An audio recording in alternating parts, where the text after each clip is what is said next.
Hello అండి. నమస్తే. Welcome to my channel Kathasravanthi. Ranganayakamma గారు రచించిన 'జానకి విముక్తి' పార్ట్ 22. మెలకువ వచ్చేసరికి బారెడు పొద్దెక్కింది. అత్త అంట్లు తోమేసింది, పాలు కాగబెట్టేసింది, కాఫీలు ఇచ్చేసింది కొడుక్కి, కూతురికి. కూరగాయలు కోస్తోంది. వెంకట్రావు ఇంట్లో లేడు. చేతిలోకి బియ్యం తీసుకుని ఏరుతూ కూర్చుంటే, కాఫీ తాగెయ్యరాదూ? రాత్రి కూడా అన్నం తినకుండా పడుకున్నావు అంది అత్త నాజూగ్గా. జానకి మనసులో చాలా ఆశ్చర్యపడింది అత్త పలకరించిందని. కానీ లేచి కాఫీ తాగలేదు. అత్తతో మాట్లాడలేదు. వాసంతి ప్రయాణానికి పెట్టి సర్దుకుంటుంటే వెంకట్రావు వచ్చాడు. తల్లితో అన్నం పెట్టించుకుని తిని వాసంతిని తీసుకువెళ్ళాడు. వెళ్ళేటప్పుడు వాసంతి జానకి దగ్గరికి వచ్చి వెళ్తున్నానని చెప్పలేదు. జానకి కూడా గదిలో నుంచి బయటికి రాలేదు. మొగుడు ఆడబిడ్డ వెళ్ళిపోయిన తర్వాత జానకి అన్నకి ఉత్తరం రాయటం గురించి ఆలోచిస్తూ కూర్చుంది. రాత్రి జరిగిన సంగతంతా ఆలోచిస్తే రాత్రి రాని దుఃఖం వచ్చింది. గంటసేపు అలాగే కూర్చుంది కానీ ఉత్తరం మొదలు పెట్టలేదు. ఒక్క అక్షరం కూడా కాగితం మీద పడలేదు. కళ్ళు మూతలు పడిపోతుంటే పెన్ను కాగితాలు తలగడ దగ్గర పెట్టి నిద్రపోయింది. సాయంత్రం లేచి మళ్ళీ పనులు మొదలుపెట్టింది. వాకిట్లో విశాలాక్షి కనబడితే బాబుకి ఎలా ఉంది అని అడిగింది. బాగున్నాడు జానకి. ఇప్పుడు మళ్ళీ తీసుకువెళ్ళాను. రేపు కూడా రమ్మన్నారు. ఇంజెక్షన్ చేశారు. పాపం డబ్బులేమీ తీసుకోలేదు. ఇవాళ మళ్ళీ తీసుకెళ్లారా అని జానకి పెళ్లాడి సంగతే గుర్తులేనందుకు నొచ్చుకున్నట్టు అంది. విశాలాక్షి మొహం చూడాలంటే జానకికి సిగ్గుగా అనిపించింది. రాత్రి జరిగిన గొడవంతా విశాలాక్షి వినే ఉంటుందని. నా సంగతి మూర్తిగారితో అన్నారా అని అడుగుదామనుకుంది కానీ ఊరుకుంది. రాత్రి అంత గోల చేశారేం అని ఆ సంగతి విశాలాక్షి ఎత్తింది మొదట. జానకి బావురుమని ఏడ్చేసింది. విశాలాక్షి జానకినే బాగా విసుక్కుంది. నీకు తోచదు, చెప్తే వినవు. ఎందుకు నువ్విక్కడ ఉండటం? పిల్లాజల్లా అడ్డం లేరు. కాళ్ళబంధం లేదు. నిక్షేపంలా మీ వాళ్ళ దగ్గరికి పోరాదు. నీ మొగుడు మారతాడనా ఏమిటి నీ ఆశ? ఏమో బాబు, నీకింత చాదస్తం ఏమిటో నాకు అర్థం కాదు. గతిలేని వాళ్ళం ఎలాగో గతి లేకుండానే ఏడుస్తున్నాం. నీకేమిటి ఇక్కడ కూర్చుని తిట్లు తన్నులు తినేదాకా అని బాగా చివాట్లు పెట్టింది. జానకి దేనికి మాట్లాడలేదు. మూర్తిగారు కూడా చాలా బాధపడ్డారు అంది విశాలాక్షి.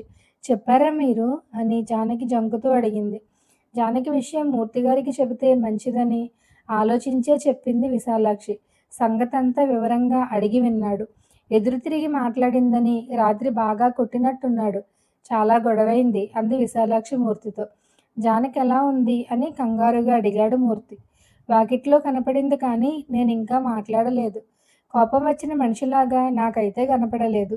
అతని మీద నమ్మకం అనుకుంటాను. రేపో మాపో మారతాడని అంది విశాలాక్షి. ఆ నమ్మకం పోయేలాగా అతనే చేసుకుంటున్నాడులేండి అన్నాడు మూర్తి.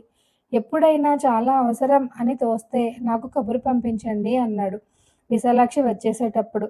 మూర్తితో మాట్లాడిందల్లా విశాలాక్షి జానకితో చెప్పలేదు. జానకి వాళ్ళ ఇంట్లో రాత్రి ఇలా జరిగిందండి అన్నాను. పాపం ఆయన చాలా బాధపడ్డాడు అని చెప్పి ఊరుకుంది. జానకి ఏం ఆలోచిస్తోందో విశాలాక్షికి అంతుపట్టలేదు. జానకి అనుకున్నట్టు అన్నకి ఉత్తరం రాయకుండానే 4 రోజులు గడిచిపోయాయి. పిల్లా జల్లా లేరు కాబట్టి నీకు కాళ్ల బంధం లేదని విశాలాక్షి అన్నది కానీ జానకి మనసుకేం బంధం ఉందో, ఇంకా ఎంతెంత అవమానాలను దిగమింగగల సహనం ఉందో అన్నని రమ్మని రాయాలనే ప్రయత్నం పూర్తిగా విరమించుకుంది. 4వ రోజు నుంచి వెంకట్రావు జానకితో సామరస్యం కోసం ప్రయత్నాలు ప్రారంభించాడు. అన్నం తినేటప్పుడు కూరని మెచ్చుకుంటూ నువ్వే చేశావా? ఇది చాలా బాగుంది అన్నాడు. జానకి మాట్లాడలేదు. ఆ దెబ్బలాట జరిగిన తరువాత 5-6 రోజులకి జానకి సిమెంట్ బస్తా అంత ఉత్తరం వచ్చింది సత్యం దగ్గర నుంచి. అప్పుడు వెంకట్రావు ఇంట్లోనే ఉన్నాడు. ఆ ఉత్తరం బరువు చూసి జానకి హడలిపోయింది. తన సంగతి మూర్తిగారికి తెలుసు కాబట్టి అన్నకి కూడా తెలిసి ఉంటుందని, అన్న తనని ఘోరంగా చివాట్లు పెడుతూ అంత ఉత్తరం రాశాడని అనుకుంది. ఆ ఉత్తరం విప్పటానికే భయపడింది. నిజానికి జరిగింది కూడా అదే. జానకి వెంకట్రావుకి ఎన్నో ఎదురు జవాబులు చెప్పిందనే వార్త సత్యానికి చెప్పలేనంత ఆనందం కలిగించింది. ఆ పరిస్థితిలో జానకిని ఒకసారి పలకరించాలనుకున్నాడు. చివాట్లు పాత పద్ధతిలో పెట్టలేదు కానీ జానకికి హెచ్చరికలు చెయ్యకుండా మాత్రం ఊరుకోలేదు.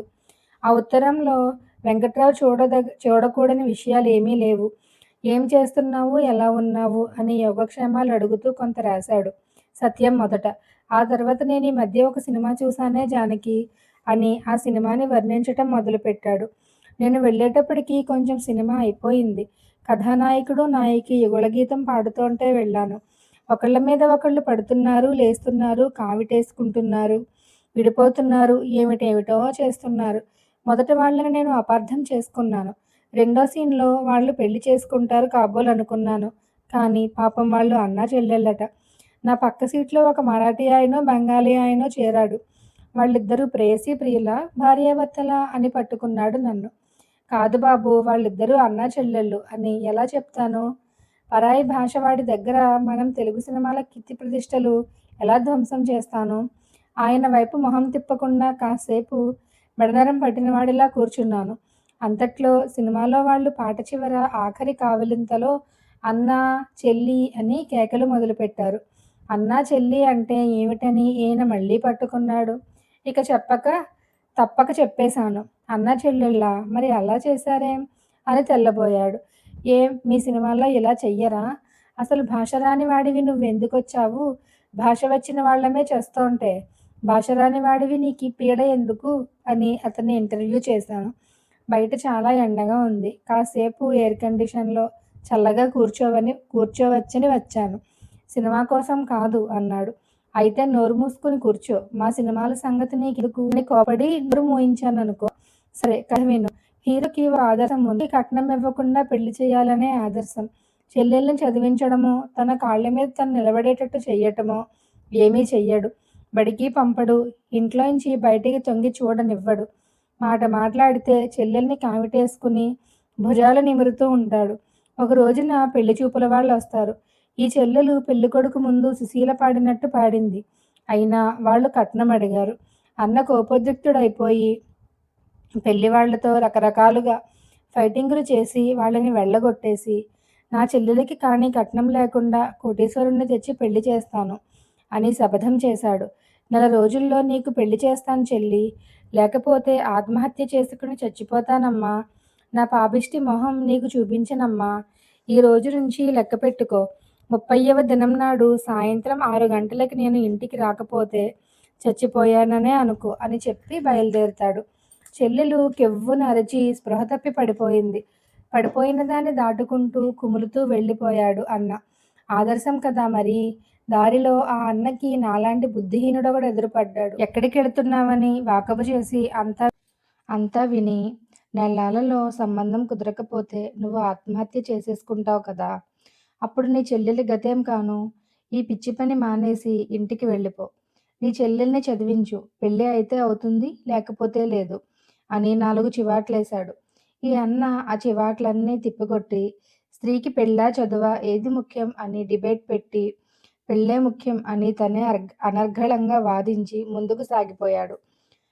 28 రోజులు నడిచి కాకులు దూరని కారడవుల్లోంచి, చీమలు దూరని చిట్టడవుల్లో నుంచి తను దూరుకుంటూ వెళ్ళిపోయి ఒక బందిపోటు దొంగల ముఠాలోకెళ్ళి పడ్డాడు. అక్కడ దొంగలందరూ గుండ్రంగా కూర్చుని ఒక రత్నాల బస్తా గుమ్మరించి లెక్క పెట్టుకుంటున్నారు. వాళ్ళందరూ హఠాత్తుగా మన వాణ్ణి చూసి పోలీసు అనుకుని పరుగులు లంకించుకున్నారు. మనవాడు వాళ్ళందర్నీ వెనక్కి పిలిచి ధైర్యాలు చెప్పి మళ్ళీ కూర్చోబెట్టి దొంగతనాలు ఎంత తప్పో నీతులు చెప్పడం ప్రారంభించాడు. ఒక్క నిమిషం అయిందో లేదో బందిపోట్లు కుమిలిపోవడం మొదలుపెట్టారు. ఈ నీతులు పాలుపడ్డామే అని కుమిలి ఇక చెప్పొద్దు, బందిపోట్లు మానేస్తాం, హత్యలు మానేస్తాం, ఖూనీలు మానేస్తాం, అన్నీ మానేస్తాం, గడ్డి కోసుకుని బతుకుతాం, బస్తాలు మోసుకుని బతుకుతాం, ఇక చెప్పొద్దు అని గోల పెట్టేశారు. దండ ప్రయోగంతో ఎంత గట్టివాణ్ణైనా లొంగదీసేయొచ్చు అని గతంలో అనుకునేవాణ్ణి. కానీ నీతి ప్రయోగం ముందు దండ ప్రయోగం ఎందుకు పనికిరాదని ఈ సినిమా వల్లే తెలుసుకున్నాను.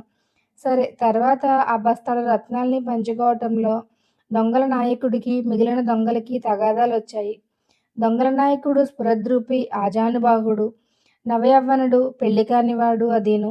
ఆ రత్నాల పంపకంలో మన హీరో దొంగలందర్నీ చితకదన్ని వాళ్ళు పారిపోయేట్టు రత్నాలన్నీ నాయకుడికే ఉండేట్టు చేశాడు. ఆ దొంగల నాయకుడి చిన్నతనంలో వాళ్ళ మేనమామకి పాము కరిచి సరైన వైద్యం లేక చచ్చిపోతే పాముల మీద కోపంతో ఇతను బందిపోటు దొంగైపోయాడట. ఇన్నాళ్ళు తప్పుదారిని నడిచాను కదా అని దొంగల నాయకుడు రత్నాల బస్తా మీద కూర్చుని తెగ కుమిలిపోతూ ఉంటే, మరీ అంతసేపు కుమలక్కర్లేదు. నీ పాపానికి ప్రాయశ్చిత్తంగా నా చెల్లెల్ని పెళ్లి చేసుకో చాలు అన్నాడు మన హీరో. బావగారు అని ఆ నాయకుడు మన వాణ్ణి వంగదీసి కావలించుకుని ఉక్కిరిబిక్కిరి చేసేశాడు. వెంటనే వాళ్ళిద్దరూ రత్నాల బస్తా కారులో వేసుకుని బయలుదేరారు. కారు ఎక్కడిదని అడక్కు. ఇక్కడ ఇంటి దగ్గర చెల్లెలు పూజల మీద పూజలు చేస్తోంది. నోముల మీద నోములు, వ్రతాల మీద వ్రతాలు.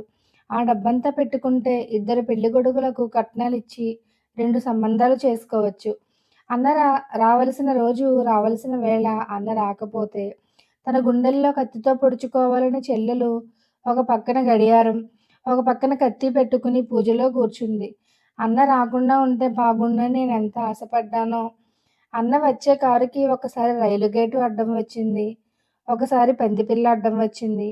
ఒకసారి కుక్కపిల్ల. అన్ని అవాంతరాలు దాటుకుని ఎదుర్కొని అన్న రత్నాల బస్తాతోటి దొంగల నాయకుడితోటి గుమ్మంలో దిగేసరికి టైం దాటిపోయి చెల్లెలు అప్పుడే సుతారంగా పొడుచుకోబోతోంది. కత్తి గుండెల మీద ఆనించి ఉంచింది. అంతలో చెల్లీ అని ఒక గుర్గురింత వినపడింది. బతికాన్రా దేవుడా అని కత్తి విసిరేసి చెంగున ఎగిరి అన్నని వాటేసుకుంది చెల్లి. నీకోసం బావగారిని తెచ్చానమ్మా అని అన్న చెల్లెలికి ఒక ఆఫ్రికన్ ఖడ్గమృగాన్ని చూపించాడు. దాన్ని చూసి చెల్లెలు సిగ్గుల మొగ్గ అయిపోయి పో అన్నయ్య అంటూ తోటలోకి పరిగెత్తి అక్కడి నుంచి నది ఒడ్డు వెంట పరుగులెత్తింది. వెనకాల ఈ మృగం ఒక యుగళగీతం, దూరంగా ఉన్న కంట్లో ఆనంద భాష్పాలు. ఆఖరి సీను కూడా విను. రంగరంగ వైభోగంగా పెళ్లి జరుగుతూ ఉండగా అన్నగారు ఇంటి బయట నిలబడి పని మనుషుల్ని అదమాయిస్తున్నాడు. రత్నాల్లో వాటా దొరకని చిట్టుపెట్టి దొంగలు గుమ్మడికాయంత చేతి బాంబు తెచ్చి అన్న మీదకు విసిరారు. సినిమాకంతటికీ ఇదొక్కటే అందమైన ఘట్టం.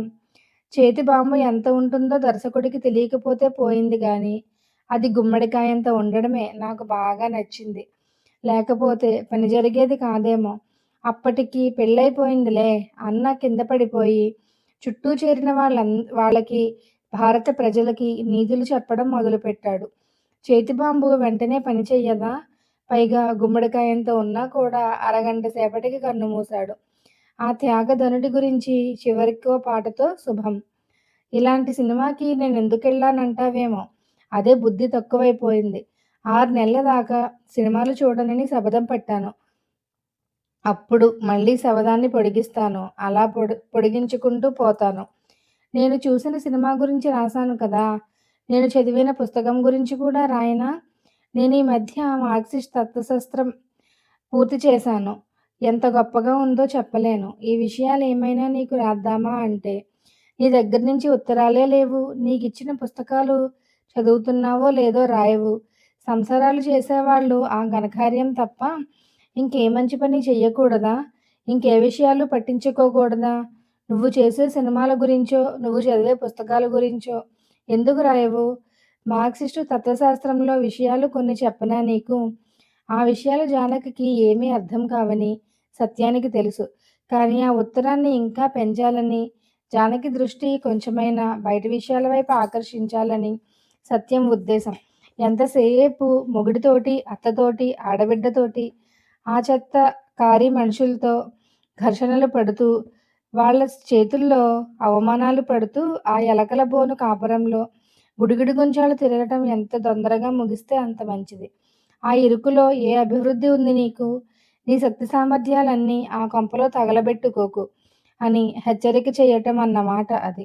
కానీ ఆ మాటలు తను అనకుండా అటువంటి ఆలోచనలు కొని తన మార్క్సిస్ట్ తత్వశాస్త్ర బోధతో జానకి కలక్కపోతాయా అని సత్యం ఆశ. ఇంతింత గొప్ప విషయాలు తెలుసుకోకుండా ఎంత సంకుచిత్వంలో పడి ఉన్నానా అనే అసంతృప్తి రేఖ ఒక్కటి జానకి అంతరంగంలో తలెత్తితే చాలనుకున్నాడు. అందుకే ఆ విషయాలు జానకికి సరిగ్గా అర్థం కావని తెలిసినా కూడా తనకి శ్రమ అనుకోకుండా రాశాడు. ఒక తత్వం అంటే ఒక సిద్ధాంతం, ఒక ఆలోచన విధానం. ఈ ప్రపంచం గురించి అనేక రకాల ఆలోచన విధానాలున్నాయి జానకి. ఈ ప్రపంచాన్ని ఎవరు ఏ రకంగా అర్థం చేసుకుంటారో ఆ రకం అభిప్రాయాలన్నీ ఒక సిద్ధాంతం అవుతాయి. ఈ ప్రపంచాన్ని భక్తులు ఒక రకంగా అర్థం చేసుకుంటే నాస్తికులు ఇంకో రకంగా అర్థం చేసుకుంటారు. ఎవరు అర్థం చేసుకున్న దాన్ని బట్టి వాళ్ళ తత్వశాస్త్రం ఉంటుంది. దేవుడి విషయం అయితే ఉన్నాడనో లేడనో అటో ఇటో అర్థం చేసుకోవచ్చు. కానీ సంఘంలో విషయాల గురించి అలా కుదరదు. ఒక విషయంలో ఉదాహరణ లాభం ఎలా వస్తుంది అనే విషయంలో అసలు నిజం ఒకలా ఉందనుకుందాం. దాన్ని కొందరు పూర్తిగా సరిగా అర్థం చేసుకోవచ్చు. దాన్నే మరికొందరు పూర్తిగా తప్పుగా అర్థం చేసుకోవచ్చు. ఈ 2 రకాల వాళ్ళే కాదు. మూడో రకం వాళ్ళు కూడా ఉంటారు. వాళ్ళు అదే విషయాన్ని కొంత సరిగాను, కొంత తప్పుగాను అర్థం చేసుకోవచ్చు. ఈ మూడో రకం వాళ్ళు మళ్ళీ 100 రకాలుగా ఉంటారు. 10% సరిగాను, 90% తప్పుగాను అర్థం చేసుకునే వాళ్ళు, 90% సరిగాను, 10% తప్పుగాను అర్థం చేసుకునేవాళ్ళు, 30% సరిగాను, 70% తప్పుగాను దీన్ని మళ్ళీ తారుమారు చేస్తే అలాంటి వాళ్ళు ఇలాగ 100 రకాలు. ఈ మూడో రకం వాళ్ళందరూ ఆ ఫలానా విషయాన్ని సరిగ్గా అర్థం చేసుకొని రెండో రకంలోకే వస్తారు. అంటే మొత్తం మీద ఆ విషయాన్ని సరిగా అర్థం చేసుకునేవాళ్ళు, తప్పులుగా అర్థం చేసుకునేవాళ్ళు అని 2 రకాలే తేలుతారు. ఒకే విషయం ఇన్ని రకాలుగా ఎందుకు కనబడుతుందంటే వాళ్ళ వర్గభేదాల్ని బట్టి. ఆట అట బాబోయ్! ఇప్పుడు నేను నీకు వర్గాల్ని గురించి చెప్పాలి కాబోలు. నీకే కాబట్టి ఎలాగైనా చెప్పేస్తాలే. మా ఊళ్ళో వాళ్ళు ఇక్కడ లేకపోతే హరికథ చెప్పగలను అన్నట్ట. నాలాంటి ఒకాయన. అడిగేవాళ్ళు లేకపోతే ఎంతెంత శాస్త్రాలైనా చెప్పేయొచ్చు కదా! అలాగే నేను చెప్పేస్తాను నీకు. ఇద్దరు భార్యాభర్తలు ఉన్నారనుకో, వాళ్ళిద్దరూ సమానులుగా ఉండాలి కదా! అది న్యాయం కదా! కానీ ఆ మాట భర్తకి నచ్చదు. ఎందుకంటే అతను భర్త గాబట్టి. ఆ భర్త వల్ల, ఆ స్నానం వల్ల అతనికి కొన్ని లాభాలు ఉంటాయి. కానీ భర్తకి నచ్చని అదే మాట ఒక భార్యకి ఆమె ఎంత తెలివిమాలినదైనా కొంతైనా నచ్చుతుంది. ఎందుకంటే ఆమె భార్య కాబట్టి. భార్యగా ఆమెకు ఉన్న స్థానం వల్ల ఆమె ఎప్పటికప్పుడు అవమానాలు పడుతూ ఉంటుంది కాబట్టి, భర్త సుఖం భార్యకి సుఖం కాదు. భార్య సుఖం భర్తకి సుఖం కాదు, దుఃఖం కాదు. ఎవరి పరిస్థితి వాళ్ళదే. దీన్నే వేరువేరుగా వర్గాలు అనుకో ప్రస్తుతానికి. సంఘంలో నిజంగా ఉన్న వర్గాల్ని తీసుకుంటే అవి రెండే వర్గాలు. కానీ వాటిలోనే బోలెడు విభాగాలు ఉంటాయట. అంటే అన్ని రకాల వేరువేరు జీవన పరిస్థితులు. అందుకే అన్ని రకాల అభిప్రాయ భేదాలు. కానీ కొన్ని విభాగాల వాళ్ళకి వాళ్ళ మేలే వాళ్ళకి తెలీదు. వాళ్ళు ఎన్నెన్ని కష్టాలు భరిస్తూ ఉంటారు. అదంతా తేలికే తెలిసీ కాదు. వాళ్ళ స్థితిగతులే వాళ్ళకి తెలియవు. భర్త ఎప్పుడూ అధికారం చెయ్యాలనే చూస్తాడు. భార్య దాన్ని శాంతంగానే భరించాలనుకుంటుంది. ఆ రకంగా ఇద్దరి ఆలోచనలు, ఇద్దరి సిద్ధాంతాలు, ఇద్దరి తత్వశాస్త్రాలు ఒకటే అయిపోతాయి. సత్యం ఆ ఉత్తరం రాస్తూ మధ్య మధ్య దీనివల్ల జానక్యేమైనా ఇబ్బందులు వచ్చి పడతాయా అని కొంచెం కొంచెం ఆలోచించాడు. ఆ ఉత్తరం వాడు చూసి జానకి మీద ఎగురుతాడనుకో, అది జానకికి కొంచెం కోపం తెప్పించాలి. మా అన్న తను చదివిన పుస్తకాల గురించి ఏదో రాస్తే, దాని మీద ఈ తగువేమిటి? ఇది రాయాలి, అది రాయకూడదు అని ఈ గొడవలేమిటి? అని జానకి వాడితో అనగలగాలి. ఆ మాత్రం జ్ఞానం లేకపోతే ఆ బతికెందుకు? తను రాయదలిచింది రాయాల్సిందే అని మళ్ళీ మళ్ళీ ఆలోచించి ఆ ఉత్తరం పొడిగించాడు. జానకి పూర్తిగా కరెక్టు అయిన తత్వశాస్త్రం ఒకటి ఉంది. అదే మార్క్సిస్టు తత్వశాస్త్రం. ప్రకృతి గురించి, మానవ సమాజం గురించి మార్క్సిస్టులు ఏం తెలుసుకున్నారో, ఎలాంటి అభిప్రాయాలతో ఉంటారో ఈ తత్వశాస్త్రం చెబుతుంది.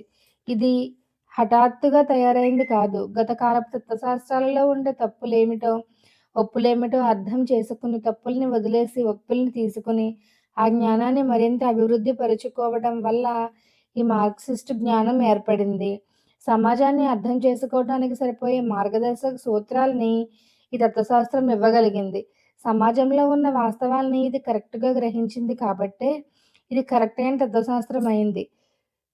ప్రపంచంలో ఉన్న రకరకాల తత్వశాస్త్రాల్లో ఏ తత్వశాస్త్రమైనా, ఎవరి తత్వశాస్త్రమైనా ముఖ్యంగా 2 విషయాలు చర్చిస్తుంది జానకి. మొదటిది పదార్థం ఉందా? చైతన్యం ఉందా? అనే విషయం. రెండోది ప్రపంచాన్ని మానవులు తెలుసుకోగలరా? తెలుసుకోవడం సాధ్యమా? అనే విషయం. ప్రపంచంలో ఉన్న జ్ఞానమంతా ఈ 2 విషయాలకు సంబంధించిందే ఉంటుందట. మొదటి దాన్ని గురించి. పదార్థమే మొదటిది, చైతన్యం మొదటిది కాదు అని చెప్పేది భౌతికవాదం అవుతుంది. చైతన్యమే మొదటిది, పదార్థం మొదటిది కాదు అని చెప్పేది భావవాదం అవుతుంది. రెండో దాని గురించి, ఈ ప్రపంచాన్ని మానవులు తప్పకుండా తెలుసుకోగలరు. ఎందుకంటే ప్రపంచం భౌతికమైనది కనుక. భౌతికమైనది ఎప్పుడూ కొన్ని నియమాల ప్రకారమే ఉంటుందే కానీ, నియమాలకు అతీతంగా ఉండదు. నియమాలు కలిగిన ప్రపంచాన్ని తెలుసుకోవడం సాధ్యమే.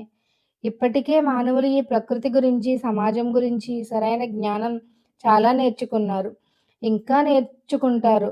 అది మానవులకు సాధ్యమే. ఇలా భౌతికవాదం చెబుతుంది. దీనికి విరుద్ధంగా భావవాదం ఇలా చెబుతుంది. ఈ ప్రపంచాన్ని మానవుడు ఎన్నటికీ తెలుసుకోలేడు. ఎందుకంటే ఈ ప్రపంచం ఒక మానవాతీత శక్తి వల్ల సృష్టి అయింది. ఈ ప్రపంచంలో మానవాతీతమైన విషయాలు అనేకం జరుగుతూ ఉంటాయి. మానవాతీత శక్తి ద్వారా జరిగే విషయాల్ని మానవులు ఎలా తెలుసుకోగలరు? కాబట్టి ఈ ప్రపంచాన్ని మానవులు ఎన్నటికీ తెలుసుకోలేరు. తెలుసుకున్నామని అనుకుంటారు కానీ, ఆ జ్ఞానం సరైనది కాదు ఈ రకంగా. భౌతికవాదం చెప్పేదాన్ని అంగీకరించే వాళ్ళు భౌతికవాదులు, భావవాదం చెప్పేదాన్ని అంగీకరించే వాళ్ళు భావవాదులు అవుతారు. ప్రపంచంలో క్రమక్రమంగా భావవాదం బలహీనపడి, భౌతికవాదమే బలపడుతూ అభివృద్ధి చెందుతూ ఉంది. అంటే ప్రపంచంలో ఎక్కువ మంది మానవులు సరైన జ్ఞానం వైపే మొగ్గుతూ, అజ్ఞానంతో కూడిన సిద్ధాంతాల్ని వదిలేస్తున్నారనుకోవాలి. మార్క్సిజం అనేది భౌతికవాద సిద్ధాంతమే. భౌతికవాదంలో కూడా అనేక తేడాలున్నాయి. ఉదాహరణ, నాస్తికత్వము భౌతికవాద సిద్ధాంతమే, మార్క్సిజము భౌతికవాద సిద్ధాంతమే. మరి ఆ రెండింటికి తేడా ఏమిటి? చాలా పెద్ద తేడా ఉంది. మార్క్సిజం మామూలు భౌతికవాద సిద్ధాంతం కాదు. గతి తార్కిక భౌతికవాద సిద్ధాంతం. మార్క్సిస్టు సిద్ధాంతం వైరుధ్యాలు లేనిదని, వాస్తవాలతో కూడినదని, ప్రపంచ నియమాల్ని గ్రహించిందని ఈ పుస్తకం చెబుతోంది. అది చెప్పిన లక్షణాలన్నిటినీ మనం నిత్య జీవితంలో చూస్తున్నాం. శ్రమ దోపిడీని చూస్తున్నాం, వర్గ భేదాలు చూస్తున్నాం, స్త్రీల హైన్యస్థితి చూస్తున్నాం, సరుకుల్ని అమ్ముకోవటం కోసం యుద్ధాలు జరగడం చూస్తున్నాం, మరెన్నో దుష్టత్వాలు చూస్తున్నాం. ఇవన్నీ ఎందుకు ఏర్పడ్డాయో, ఎలా పోతాయో మార్క్సిజం చెప్పినట్లుగా వైరుధ్యాలు లేని విధంగా మరో సిద్ధాంతం చెప్పలేకపోతుంది. అందుకే పూర్తిగా సరైన భౌతికవాద సిద్ధాంతము, మార్క్సిజము ఒకటేనని ఒప్పుకోవలసి వస్తోంది. మార్క్సిజం కానీ మరో సిద్ధాంతంలో కొన్ని అంశాలు కరెక్ట్ అయినవి ఉండవచ్చును. అంత మాత్రానే అది పూర్తిగా కరెక్ట్ అయిన సిద్ధాంతం అవదు. మనకు కనపడుతున్న వైరుధ్యాల్ని తీసివేసే మార్గాన్ని చెప్పిన సిద్ధాంతం మార్క్సిజం తప్ప మరొకటి లేదు. ఉంటే అది మార్క్సిజమే. ఆ ఉత్తరాన్ని జానకి ఓపిగ్గానే చదివింది కానీ గజగజలాడుతూ చదివింది. అంత కష్టపడి చదివిన ఆ భావవాదాలేమిటో, భౌతికవాదాలేమిటో ఒక్క ముక్క అర్థం కాలేదు. అర్థం చేసుకునే స్థితిలో జానకి మనసు లేదు. అన్న తనకి ఎంతో నేర్పాలనే ప్రేమతో ఏవేవో గొప్ప విషయాలు రాశాడనే సంతోషం తప్ప ఆ రాసిన విషయాల మీద ఏమీ ఆసక్తి లేదు. ఆ ఉత్తరంలో ఉన్న తన భర్త చూడకూడని సమాచారం బోలెడు ఉంది. ఒకవేళ అలాంటిది ఏమీ లేకపోయినా తన ఉత్తరాలు భర్తకి ఇవ్వటం ఇష్టం లేదు జానకికి. చదవడం అవగానే ఉత్తరం పరపరా చింపేసి కాగితం ముక్కలు చాప దగ్గర పడేసింది.